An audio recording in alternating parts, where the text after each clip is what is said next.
This video depicts women's attitudes toward religion and God. I've seen this a lot after they've been dumped or abandoned by a man. Are they doing this to keep their bubble intact, or is God now their temporary replacement for the man? I don't think they change because they go back to their old ways when they meet another or the same man. I'd like to express my feelings about religious women, particularly Christian women. They believe they can shove a crucifix up their gushy and then wipe it clean on God's sleeve. That's how little most women value religion these days. Many women also claim that they do not need feminism. This is because such women are young, slim, and attractive. Similarly, women who do not need religion are young, thin, and attractive. There is a reason why church ladies are elderly women who are either unmarried or married to their families. I've only ever met one lady in church, and she was decidedly unattractive, but there were plenty of decent and idealistic men present. Isn't it obvious why women become such good little Christians after their lovers abandon them?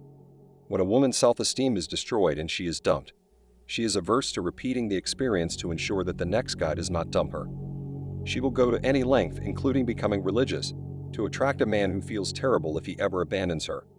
Religious men face significant peer pressure to stay with the women they are with from other men in their faith. If I were a woman, I would seek out men in churches, knowing that such men would be more faithful to me, and that I would not have to worry about being duped. But the vast majority of women are not cheated on. Usually, it's the other way around. So an unattractive woman is afraid of being cheated on, so she goes to church to be a part of the so-called community, and then they find and control the so-called religious males, and that's when you start to see things. I've known men who were persuaded to abandon their faith by church ladies. What does this have to do with female chameleons? It indicates to me that they have no commitment to anything higher than themselves, which is especially true of so-called religious women. In my early 20s, I dated a religious woman who spread her legs faster than a clam in a pot of boiling hot water. Religion was just a ruse for her to strip naked and try to entice me with her holy gushy. She reasoned that she could simply swap one faith in Christianity for another centered on her sacred peaches. I quickly learned that religious women are the worst 304s, and that I should avoid them at all costs. When a woman meets a religious man, religion works. He's usually young, idealistic, and sheltered, making him much easier to deceive and fall for her deception. The religious man is a permanent replacement for the atheist who dumped her previously, and hopefully this time is different. If a man believes in God, he is more susceptible to female manipulation. The lack of religion in today's Western world could be one of the many reasons why men who go their own way are becoming increasingly appealing.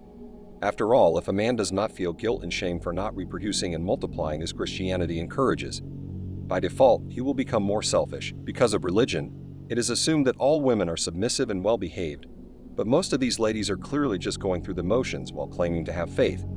I'm not sure where you live, Mr. Anonymous, but in Canada, women returning to church after being dumped is unusual. Most women in this area don't turn to religion after being dumped. Instead, they turn to Tinder to find instant attention because they no longer have a man in their life. There's a quote that says the overall change in the population of religious women in the United States has been one of dramatic decline over the last 50 years, which pretty much sums up where religion is headed. The more liberal our society becomes in most of the Western world, the less religious people become in general. I'm also certain that it was not always acceptable to be a lesbian. Many women joined convents to meet other women who share their interests, and no one suspected them. I'm not religious and haven't been in over 15 years, but I do know that without religion, there are fewer moral values and behaviors. Religion used to keep women in check as well as most men, but those days are long gone. Why would modern women worship God given their actions? I stayed with her for 2 years longer than I should have because I had lost my V card to her herb and was feeling religious guilt at the time. How many women, religious or otherwise, would choose to be with their partners if their partner's health was in shambles? I suspect only a few.